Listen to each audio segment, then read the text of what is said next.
Alright guys, this is the next night. We had another rainstorm come through, so it's another evening of late night work. My baby and wife are sleeping, so I'm trying to be a little bit quiet here, so hopefully you can hear me. But I did find the problem. I came out and I double checked everything, triple checked everything. I have everything right. It's plumb, square, level, everything's good.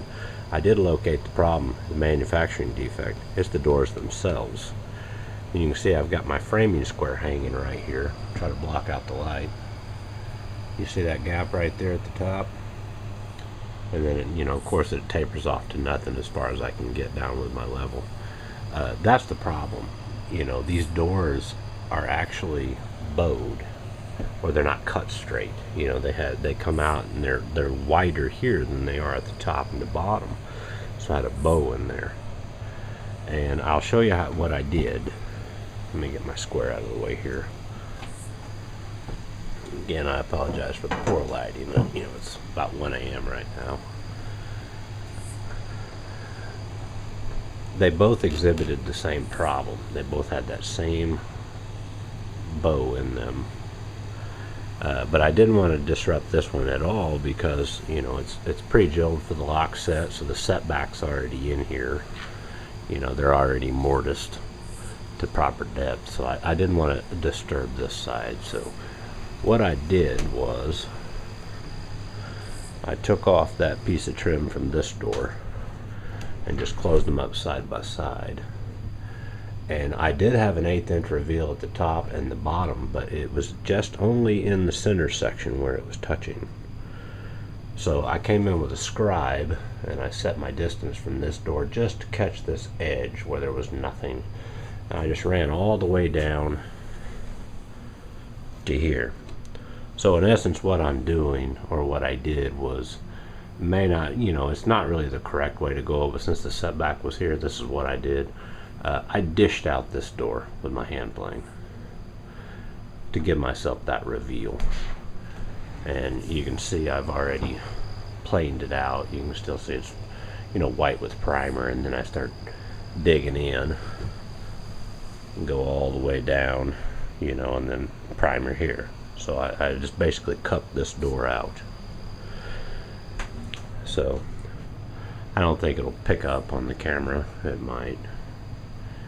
Yeah, can't really get there, but I just came down, just barely kissed my line.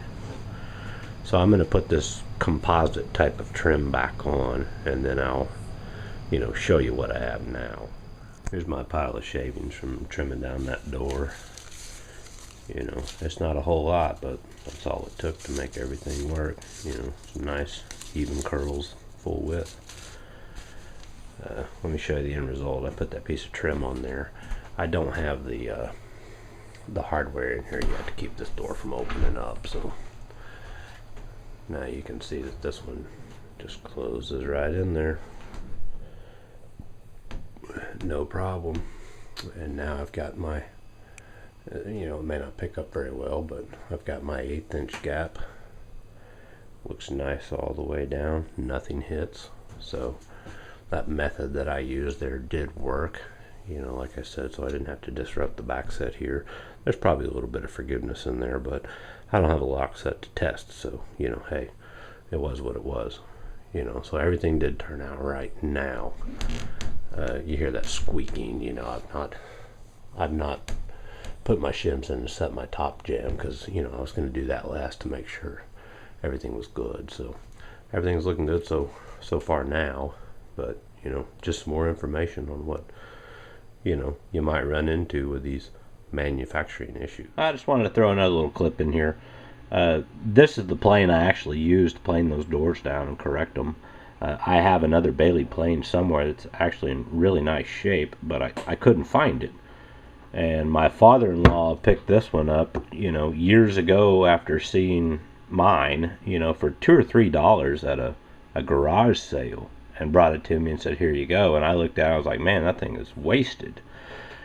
So years ago I took the blade out, cleaned it up, sharpened it, and really hadn't played with it, because I don't really do things by hand like this. But I drug it out tonight, adjusted it, and that thing worked beautifully.